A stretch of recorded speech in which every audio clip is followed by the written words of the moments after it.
این ماهی هم فده سرت. خب این فده سرت. نفرین این ماهی هم که تو آب حروم شده فده جون مسئولینی که باسبانیش میشه الان. نه این ماهی تنه هم درخت همینجور. درخت دوره بهتر اینه. درخت 30 سال زحمتش کشیدی. این ماهی 6 ماه 7 ماه تو زحمتش کشیدی. بیا آقایون ببینه خوب ببینه مسئولین ببینه این بنده خدا تلفات داده آیه اسماعیل کعدویی.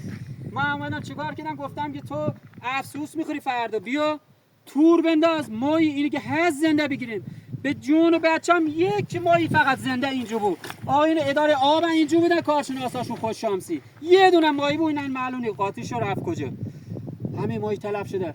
10 تا دیگه اینقدر کفی استخره که تور رو شد اینجوری سوریده رفته. حالا شما بگه دایی به حق کی؟ خودتون قضاوت کنید. وجدانه خودتون قضاوت کنید.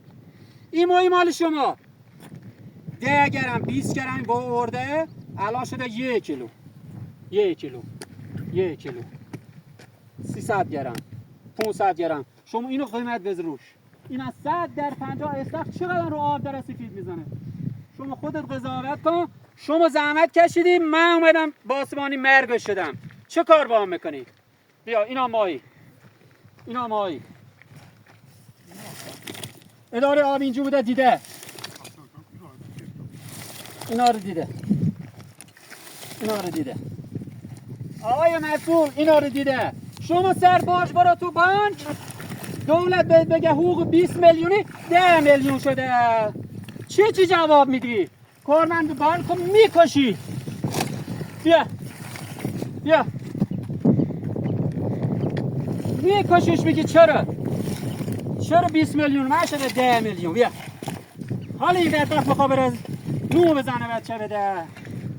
شما بیشی جواب زنه بچهشو بده.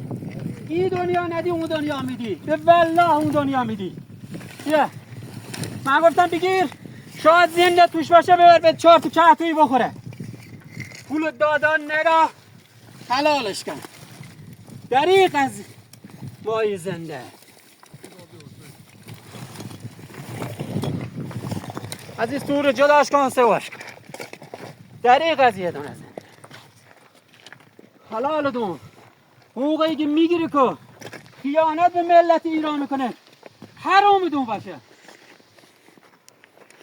ای پیغمبر تو شاهد قضیه هستی.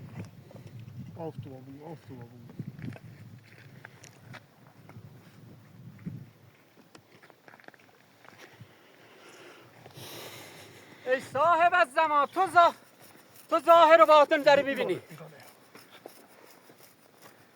ای صاحب از زمان تو ببین تو قضاوت کن